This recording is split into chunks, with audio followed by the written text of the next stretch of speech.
Friday night, Skylight.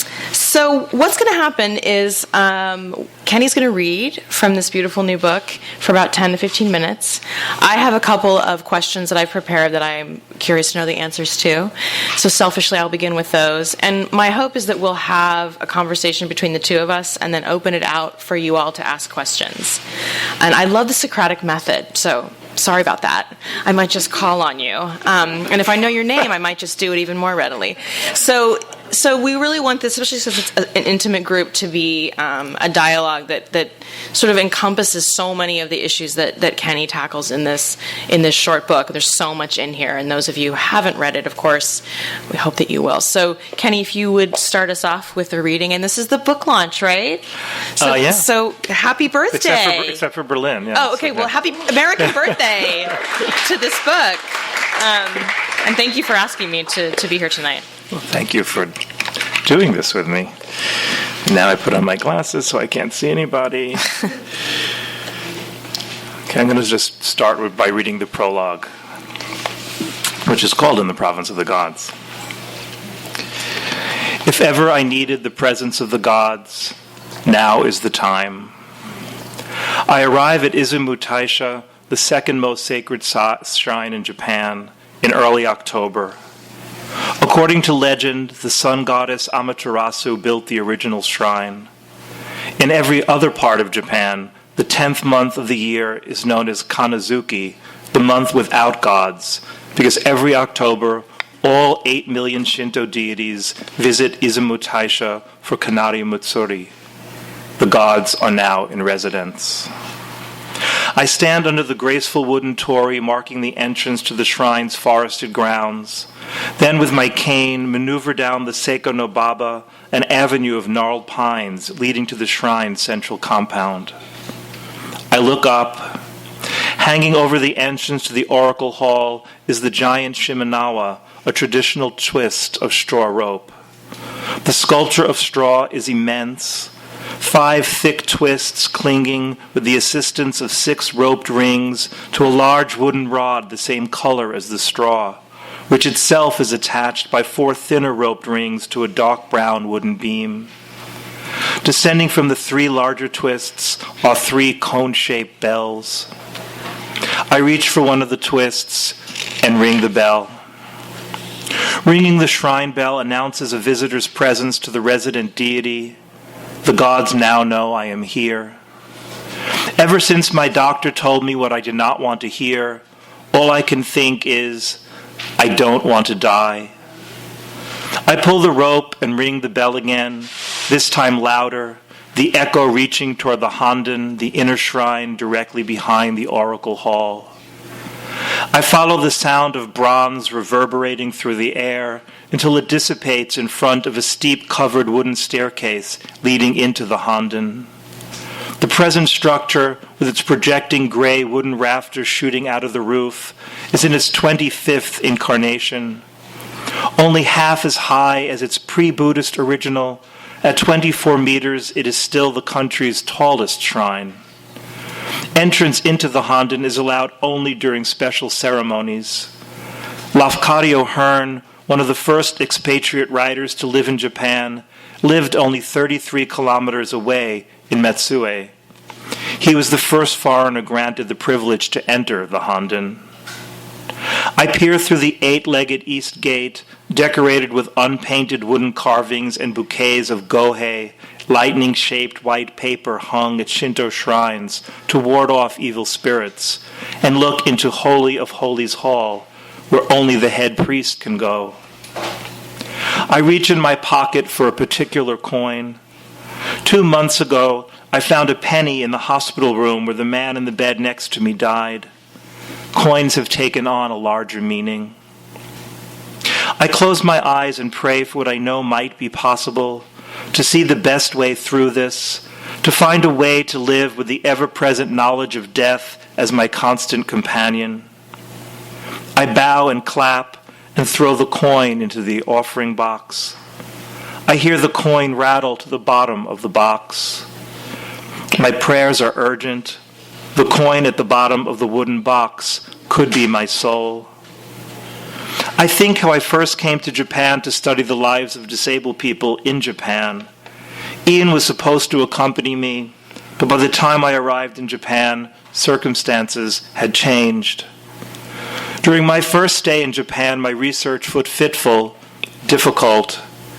Instead, single for the first time in 18 years, I discovered not only things about this foreign culture, but also new ways to see my different body and myself. Now, on my second visit, circumstances have changed yet again. I came very close to not returning at all. But I'm getting ahead of myself. Before I first arrived in Japan, I had no idea I would be going halfway around the world alone. Should I take us into the first chapter a little bit? Yeah. I'm going to skip a little part, and I'm going to take you right into my landing in Japan. When I land at Narita Airport, the sky is a dull gray, typical, I'm told, of Tokyo weather during the late spring rainy season.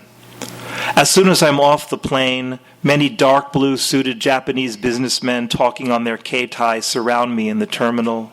Hi, hi, they respond as they bow to what I imagine to be an autocratic boss on the other end of the cell phone connection.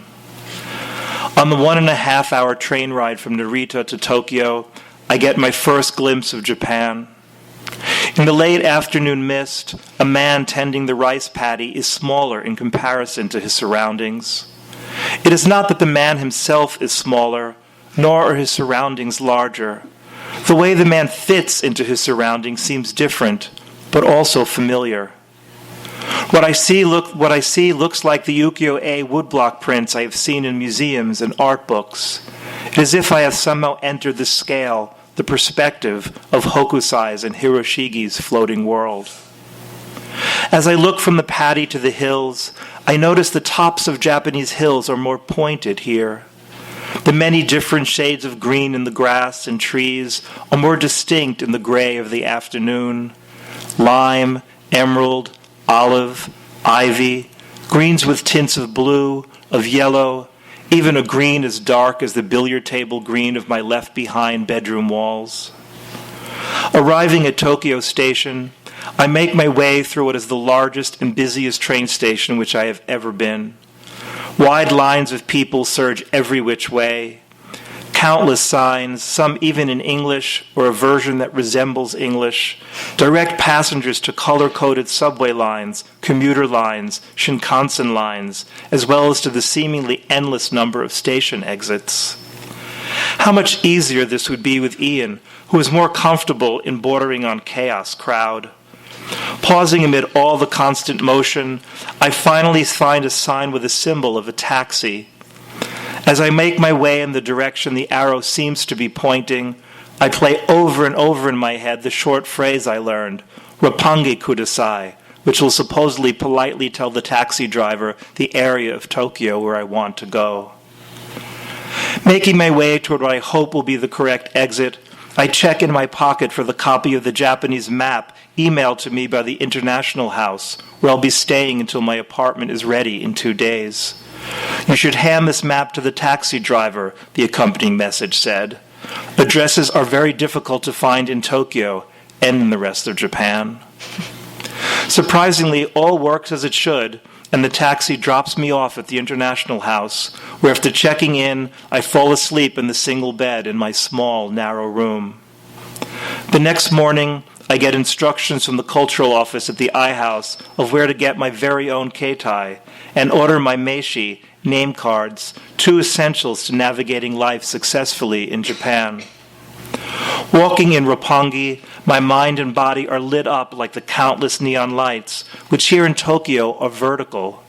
Signs in kanji, hiragana, and katakana, the 3 distinct pictorial and glyphic systems that comprise modern Japanese, as well as romaji, English letters, hang at every sight level.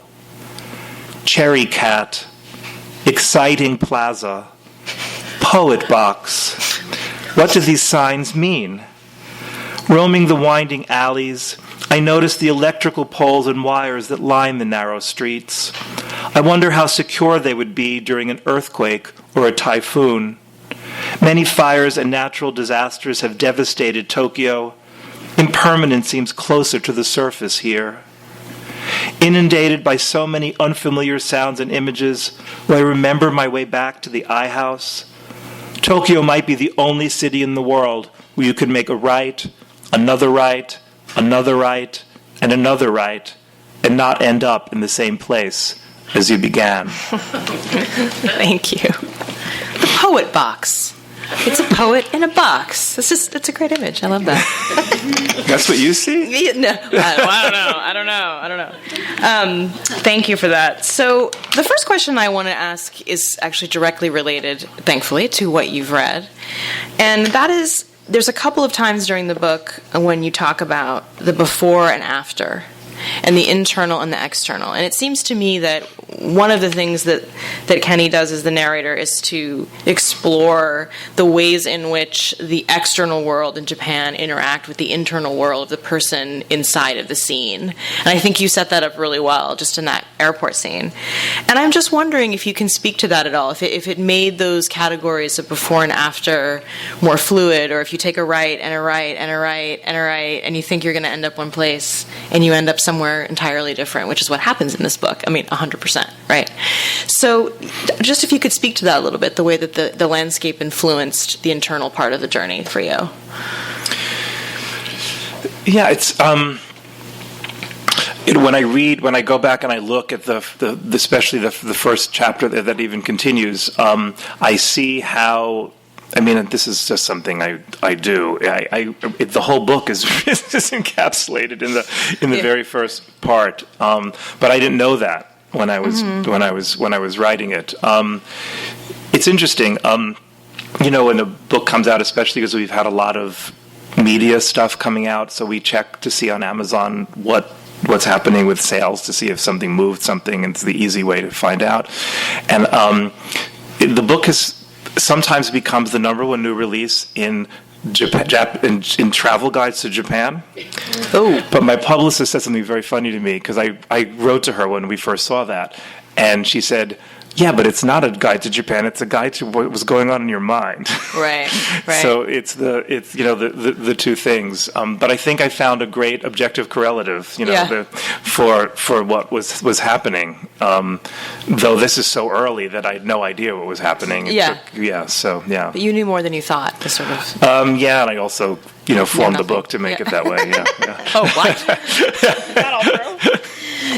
So another thing that really struck me in this, but there's a lot of different things that I could talk about, but the one thing that I think would be interesting for the audience to think about and to revisit later is this idea of disability being described as a physical fact.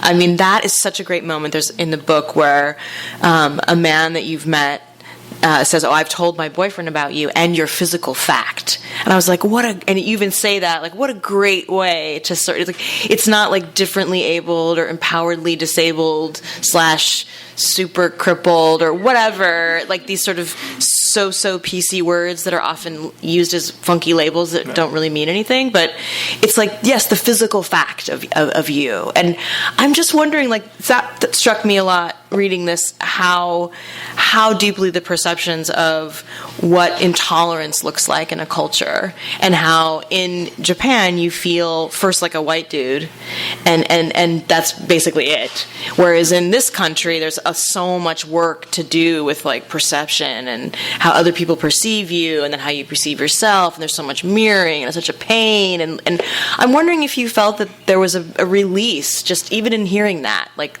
your physical fact versus your anomaly or your defect or your different able or whatever. Yeah. I mean, the whole thing was a release. I mean, it's just I was really I was very surprised, and that's the first revelation that I have is very early. It comes right after what I read, when I'm walking around and realizing that because it's actually through a story that Brenda, this poet who was living upstairs, and she when she first came to Japan, she noticed that she would go into stores and people just didn't know what to do with her.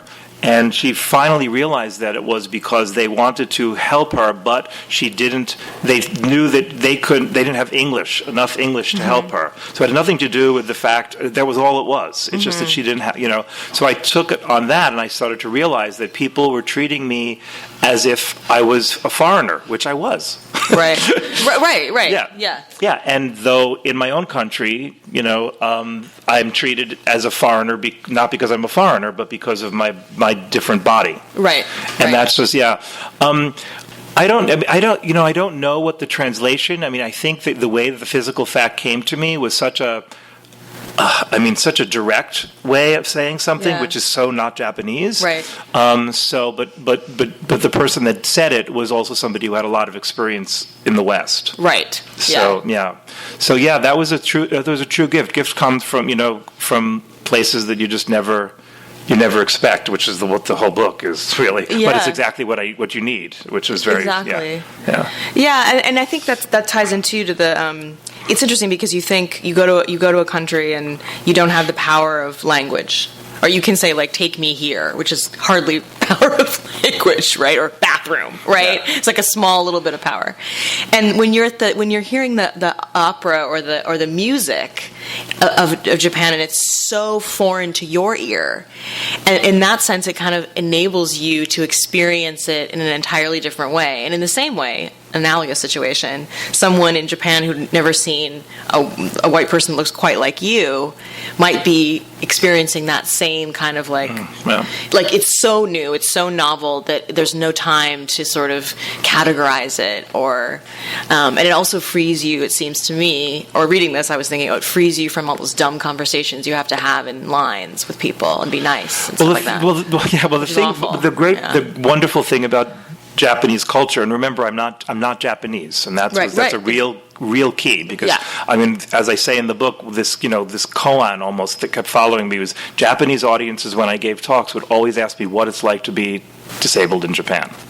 I mean, like as if I had the answer, right? Right. And you don't? No, of course not. And I would always basically say to them that I don't, that I could only tell you what it's like for this particular white person with my particular disability, what it was like. Right. And I mean, and that was a very big difference. But I also. I'm also now living in another culture where I don't know the language, in Germany, and though there at least I can read. Yeah, right. It's not like I haven't tried to learn the languages in these places. I'm just really bad at it, and I have no memory. I'm older than I look. Right. So I really have no memory left and no space in my head. And so I would love, one of my favorite parts of the book is that little scene where I'm on the train, I'm on the subway, and I'm looking at the advertisements, and I'm imagining what they're about. And whereas, I'm totally wrong. Right. Totally wrong. Joan Silber, the writer who came to visit me in Japan, she just did an interview with me, and I reminded her of the time where she was with me, and we were going down an escalator in a subway, in a train station, and there was this ad, like as you go down and it was of this smiling woman in some natural field, so here you'd think soap, right? Maybe, or something, Irish Spring or whatever. Yeah. And then finally I asked somebody, it was an advertisement for a dentist. Oh my God, that's so great. Yeah. Oh my gosh. Yeah. So wow. Yeah. So why do you think that? What do you think this idea that Asian cultures are so hostile to difference and disability? Where do you think that comes from? Well, Karen Nakamura, who I'm going to be talking with in Berkeley on Monday, said that we made a mistake in the copy for the book. She's Japanese American, and she probably knows more than I do. And she said to me, and she said that it's something that Japan itself is thought of as hostile to difference, is what she said. Now, I don't know. I imagine Monday's conversation is going to be very interesting because of that.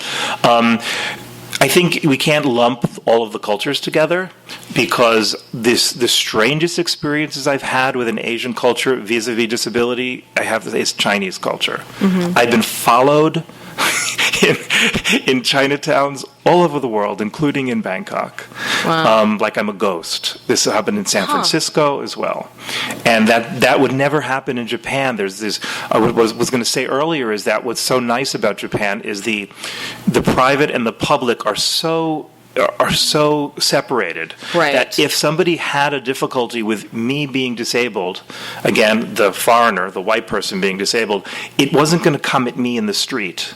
Right. It would happen maybe when they went home and talked at night, or who knows? I don't know. I'm not there. Right. And as far as I'm concerned, great. I don't have to deal with that. Deal with it, yeah. So we have to be careful not to lump, because I mean, the Chinatowns frighten me because of this. It's very odd. In Thailand, in Bangkok, it was really weird. That was in.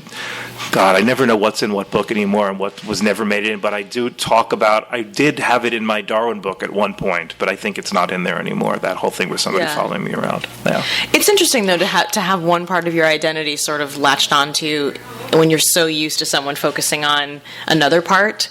I mean, and that by itself, I think, changes your perception. Like, you're just a white guy versus, like, someone with a disability. I mean, I remember when I was in Korea, people were, like, cutting my hair in the street. I'm like, seriously, like, stop cutting my hair in the street. It's freaking me out. Yeah. And it didn't have anything to do with disability. It had to do with, like, the color. Yeah. I mean, there was these Barbies with, like, a piece of my hair stuck on top of their head. And I think, I mean, did you find that to be... there's so much going on in this book that's destabilizing in your life.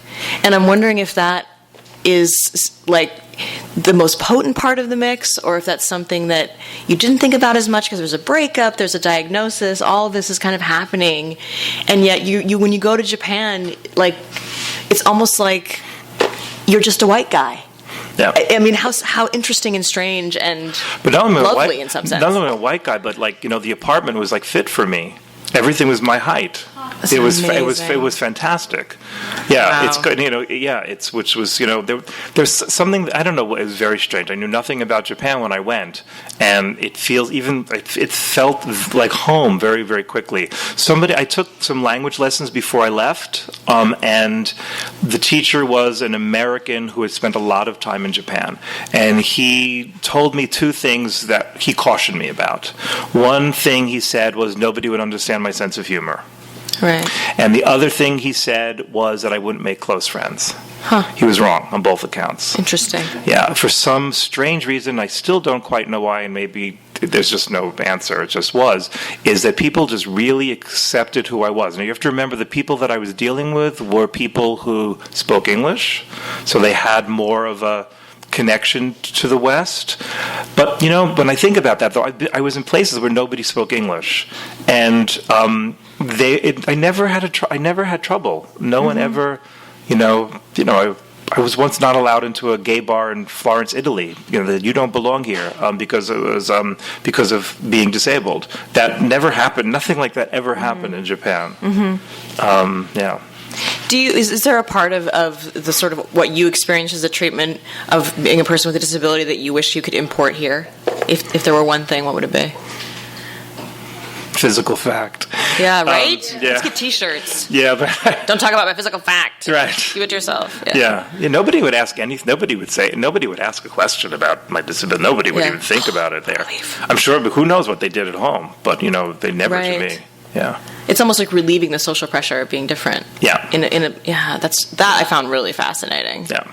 And then another question I have is, do you feel like that one of the quests in this book is to find disabled deities, like these one-eyed samurais, and there's these great passages where Kenny's like trying to find information from people, and it's like cards are exchanged, and I don't know what's happening, but it sounds very convoluted. Like it's not like just going to some microfiche, or I'm dating myself, no. Or the World Wide Web, punching in some things and getting something. So you really have to search them out. And I'm wondering if you think if there were the ones that you did find, if there'd be any correlation in our culture. Yeah, there is, which is really interesting. The trope, the Western, what I thought was a Western trope of the blind prophet, and the metaphor of blindness being of knowledge, right, is there in Japanese culture, right? Which was a very big revelation. I thought, the whole thing will be different, right? No, same thing. So that was a big one. What was so interesting to me, what I found and discovered, and a lot of the research is on the cutting room floor. It's not in the book. The research becomes the background for the book in a way, and the thing that is the centrality of disability to Japanese culture, mostly which is in the book, the biwa-hoshi, the blind priests of ancient Japan. Yeah, so they basically they're the people who developed and spread the Japanese language, because they went across the country spreading the legends and the myths, and so it's central. I mean, you can't do it without it.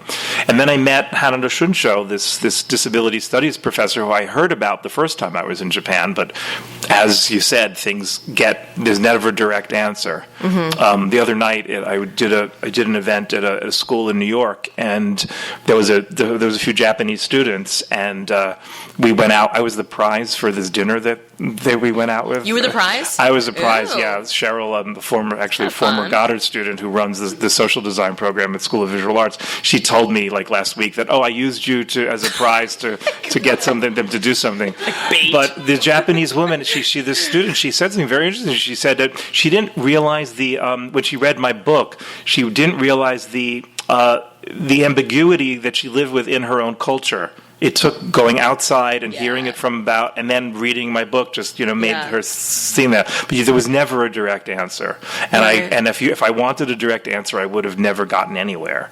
And so I realized that whatever I asked, whatever came at me, like physical fact, was going to be something that I would make something of if I could. Right. And my search for a bisu was just impossible. It took I came back 3 years later to finally find out what was going on. Right. But I couldn't find information anywhere. Yeah. That's that line in the book where you're like, even it maybe means no. Like maybe is actually a no. Yes. And like learning to decipher and yes those. is no. Also. And yes is also no. It's like, okay. Yeah. There's a Japanese word for no, and I think I heard it twice. Right. Yeah. Oh man, that's That's super interesting. Yeah. So I'm going to ask one more question, and then I'm going to open it up. Ooh.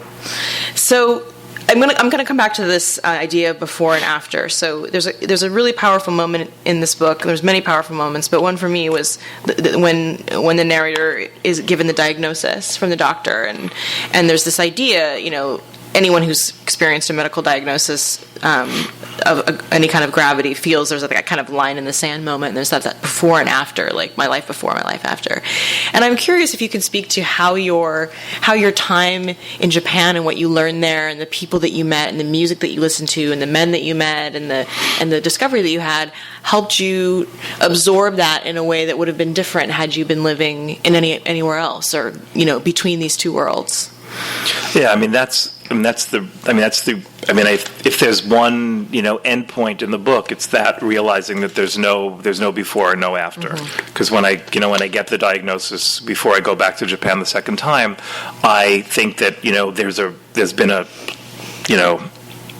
there's been a big line drawn, which is interesting for me because I was disabled at birth, so there was never. There was no line to go over. With that. Yeah. And so that was a huge thing, because I went back to Japan and thinking that there was this big before and after, and then through whatever happens during the third part of the book, I realized, and mostly, it really comes to fruition when I interview the two Hiroshima maidens, the two A-bomb survivors, and that really, and that was that was to me that's the climax of the book, right? And so and I realized that that life is a continuum. It's not something. It goes along this path, and it's a. I keep finding to see the seamless whole throughout the whole book, and I can't do it. And I think I have to be in the right mind to do it. And I'm looking for the right mind. How do you look for the right mind? Where is do you see it anywhere? And so I think that's the major discovery of the book, is that there is no before or after. Right. That it's arbitrary. Yeah. To me, it was like the Torii Gate. The idea of the Torii Gate is that you go through and it becomes a sacred space, and on the other side it's a sort of non-sacred space or mundane or whatever. And I think that what I think is really interesting about this book is it's almost like it's positioned in the middle there, in the threshold, like one foot in sort of mundane, if you want to say it, and one foot in the sacred, like all the time. And I think most people live that way, actually. I think that's part of being in a mortal coil of some ilk. I mean, it's part of being human, but we don't always know it until we have a line in the sand moment like that. And it, in some ways, enriches and complicates experience. Yeah. So I loved that, and the floating imagery too. So if you think of that, I think that was really powerful too. Just those sort of the sturdiness of the Torii Gate and this idea of the floating. Lots of floating was happening. Lots of floating. There were no drugs. So I'd like to open it up into questions for the audience. So, oh, great! Yes. So I'm wondering, your experience, you're saying that nobody ever called you out publicly while you were in Japan about your disability or anything, your physical fact. Isn't that great? It's just a great phrase. I wonder, do you think that it would have been different if you were there for how many months? I was there for around 2 years, but 2 years. two separate times. So yeah. So I'm wondering, would it have been different if you had lived there for longer? Would it have been different if you had been Japanese?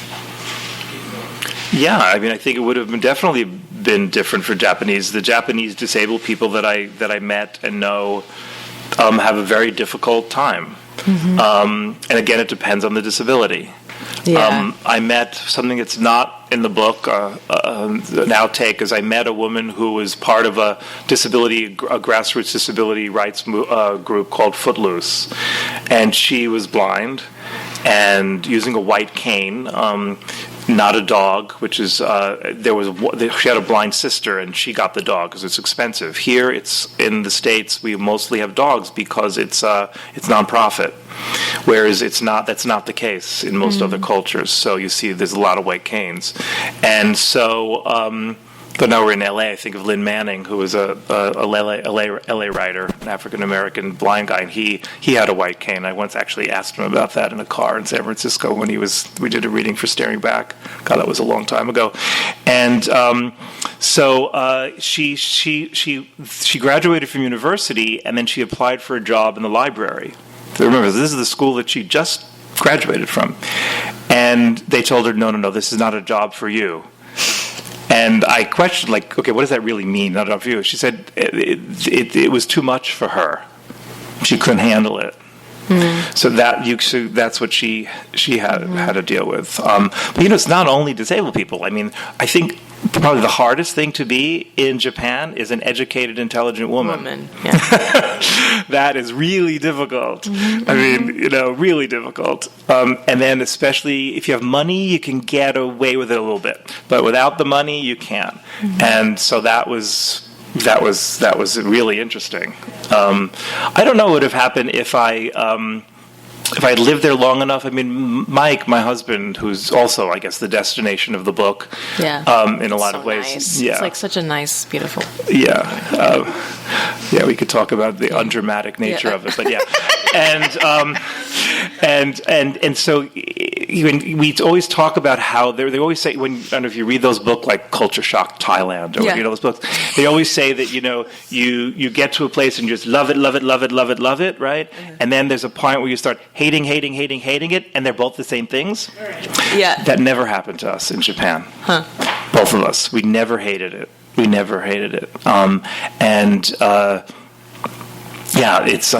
It's I don't know why, but we just didn't. And if we stayed there for 5 years or 10 years. Now, the other thing, I say always, everything is context. I had 2 grants.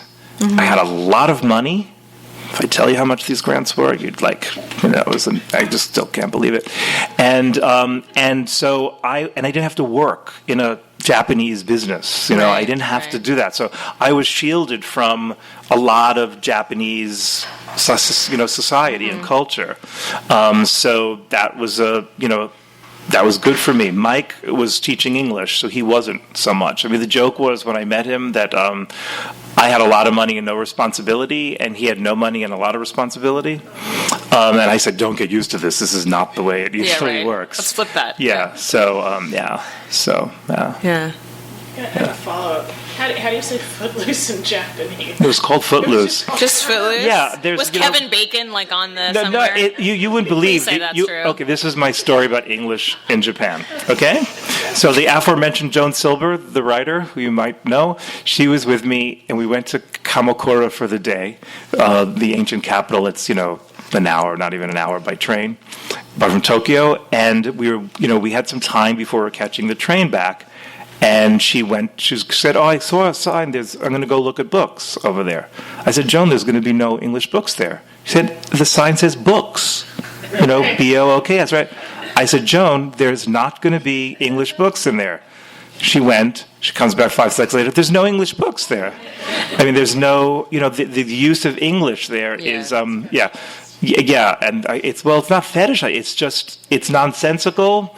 It's kind of like the indirect answers you get in Japanese. It's just there's no rhyme or reason to it, and sometimes it's we won't go into the mistakes they make in translation, like flesh sauce instead of fresh sauce, or Well, it's like the stationery. Like I remember. I found something that said something like it was like two people embracing, and it said, "Life is so much better here without you," which was not what the sentiment was meant to express. That was awesome. It's like the best stationery ever. Yeah. Like, I don't miss you. And all like crammed together into one word. Yeah, so it's very different. Yeah. But I mean, I love it. There's other cultures that Finland is like that also. They're the way they're starting to use English. Now I'm seeing it in Germany. Yeah. Right. It's just these they're just divorced from, like Poet Box and Cherry Cat and the best Exciting Plaza. I mean, come now, What is that? Yeah, just imagine the most exciting strip mall you can ever see. It's just So, right. Yeah. Yes. I did a study once, about 20 years ago, about different cultures, disability, and how they reacted. And I think Japan is not a great place. India sounds like I would rather die than live in India with an artificial leg, But Canada was like the best place to live. And Israel, no? Canada was one of the. I lived there for 7.5 years. It was one of the worst places for disability that I ever saw. Yeah, I can go into this and tell you, lots. But Toronto is very inaccessible. When I started to have to use a wheelchair, when I blew out my right knee, I dislocated my right knee. If I didn't have a car, I'd be shot. The two stations nearby were not accessible. The streetcars were not accessible. There's no federal disability law. We can talk about Canada sometime. I won't write a book about it, trust me. So it's very problematic. And this mythical healthcare system that you hear about, they don't cover medication. Wow. So So anyway, but that's that. I can't imagine being disabled in India. I don't know what that would be like. But again, it's not. It changed. I was in Japan, and then I was away for 3 years, and then I came back, and even in that 3 years, it had changed. I haven't been back since 2010, so I don't know what has been going on since then.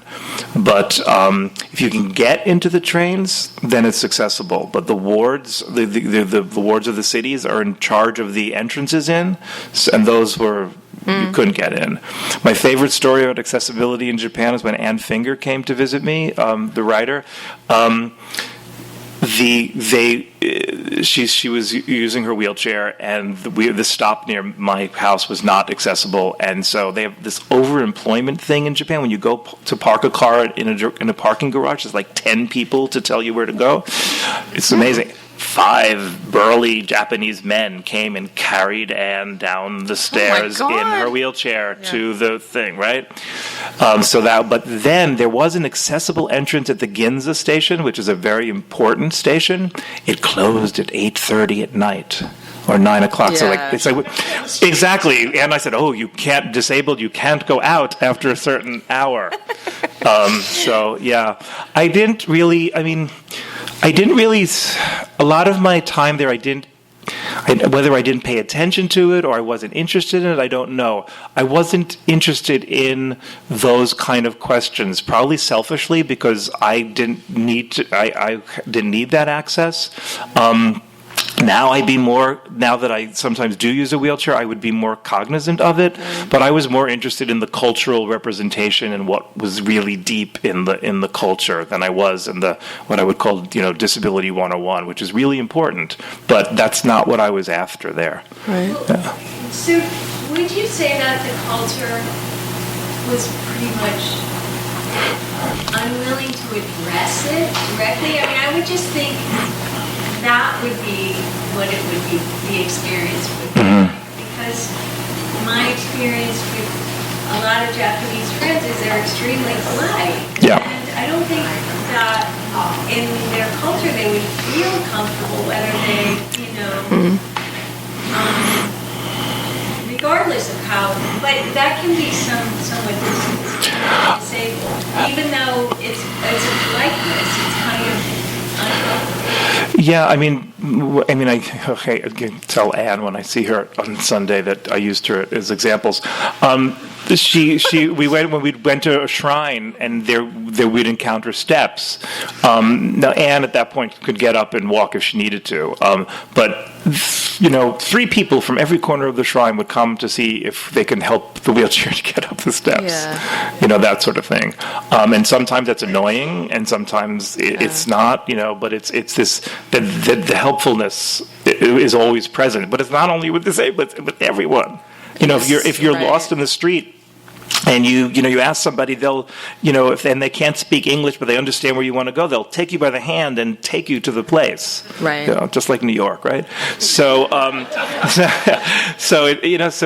it's not about disability. It's about just that's what they do.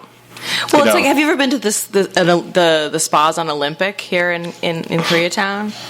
I haven't. Have you guys been there? Like, they don't care what your body's doing. They get their brushes out and they're like, and washing your hair, and like, it's kind of amazing because they just don't even have any response. Yeah. They see it all, and I feel like for me, like reading this part, I'm like, oh, it's just like living in a country where you never have to like explain yourself. You just kind of take a good look, if you want to. Well, it's the story of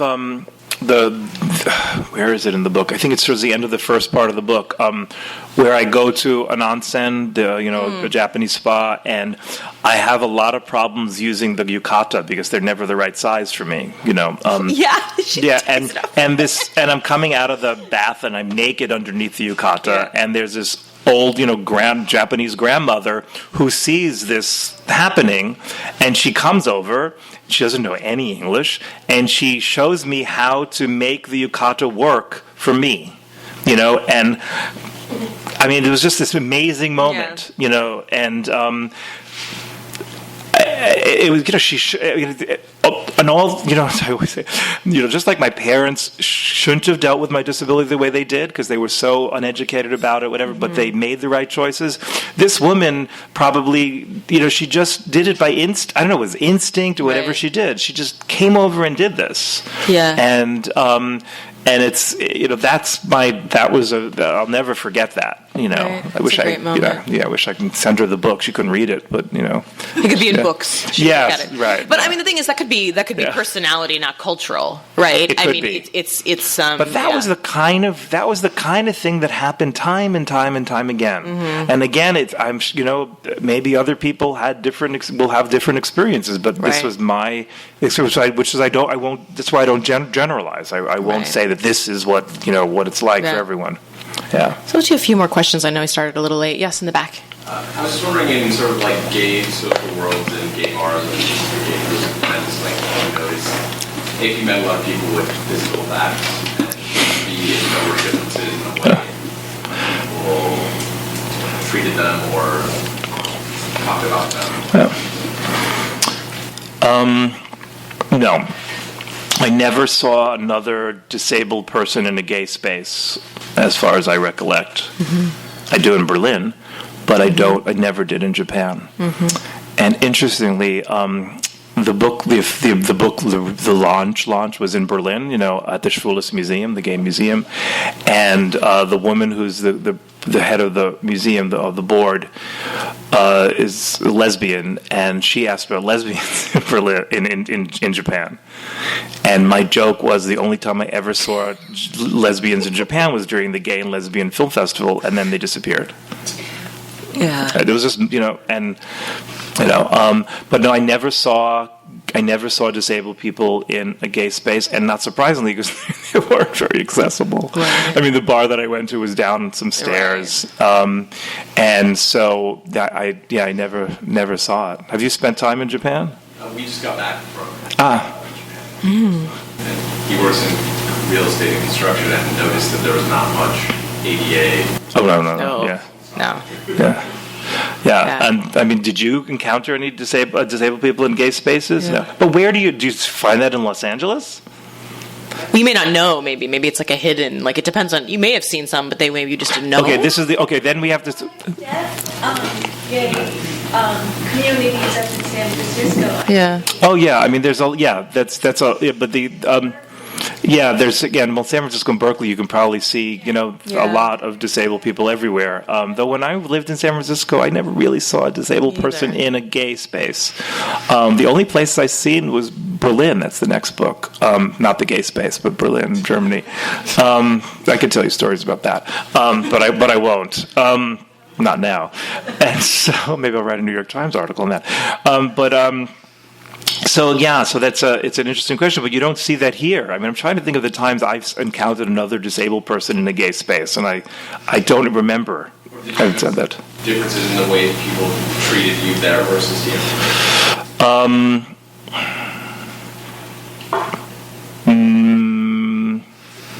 Okay, I have to go back because of the context, right? So there are around 200 gay bars in Tokyo's gay district, Shinjuku Nichome.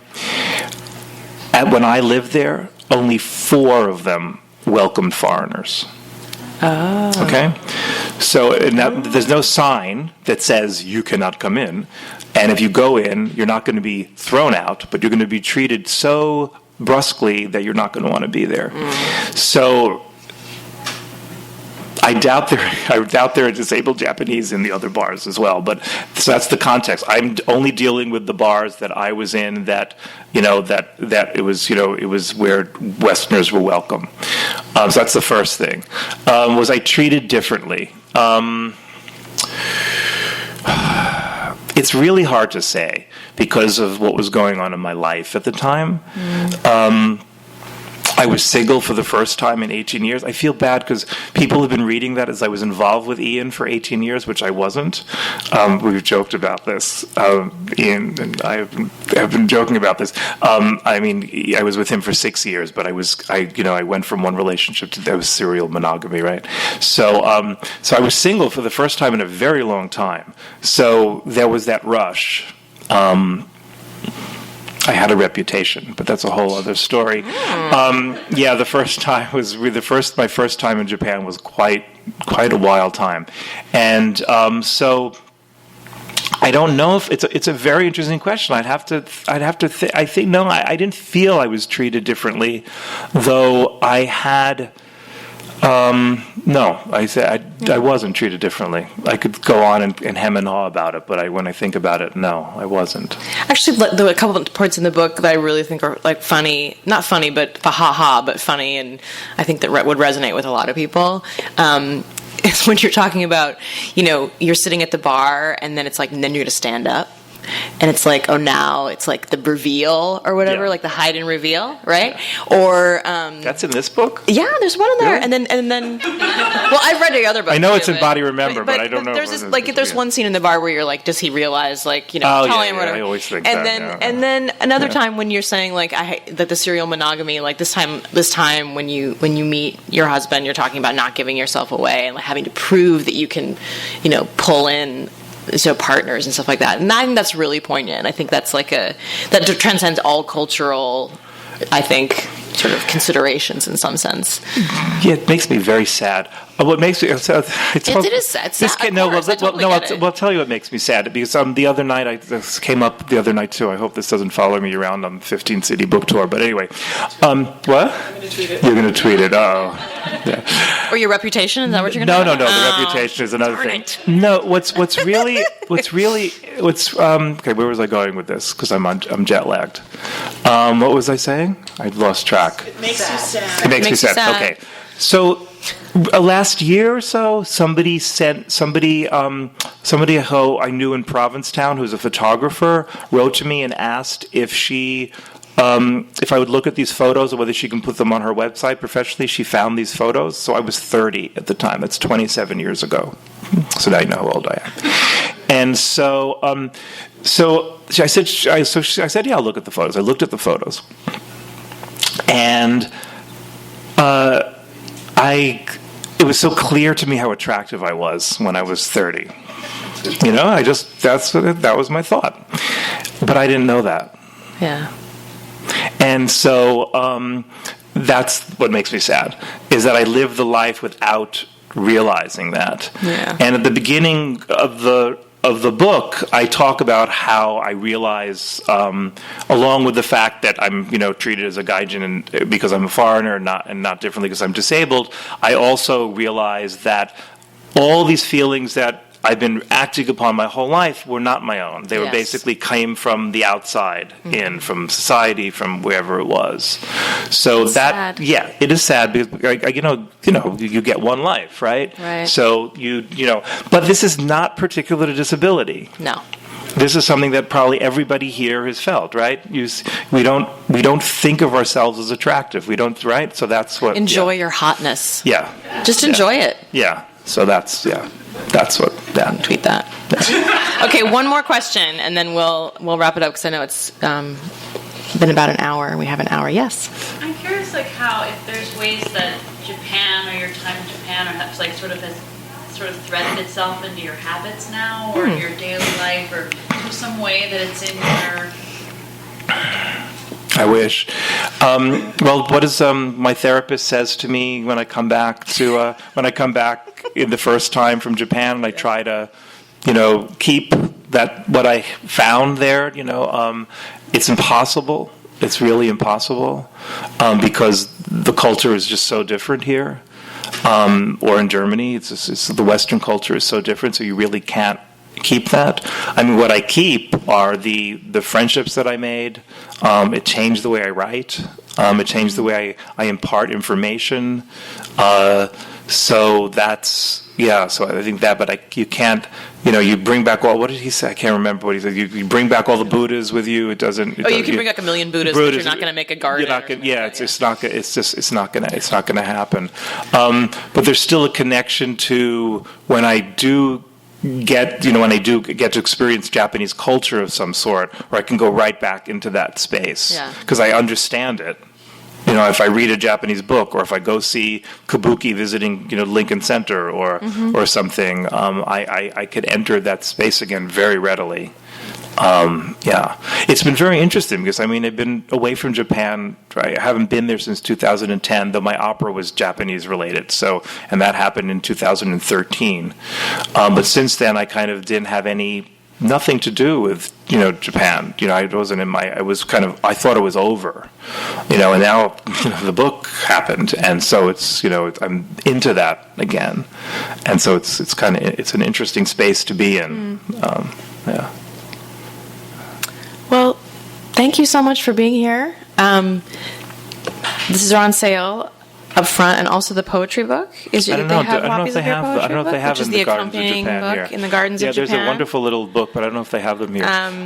There's a wonderful little. There's twins. Yeah, there's a poem sequence that I wrote when I was in Japan. That's a very important part of the narrative, and it's very small. It's 8 poems, 6 lines each, and the small press in San Diego, which I'm going tomorrow, brought it out, and it's a beautiful, beautiful edition. Ian, my ex, did the drawings.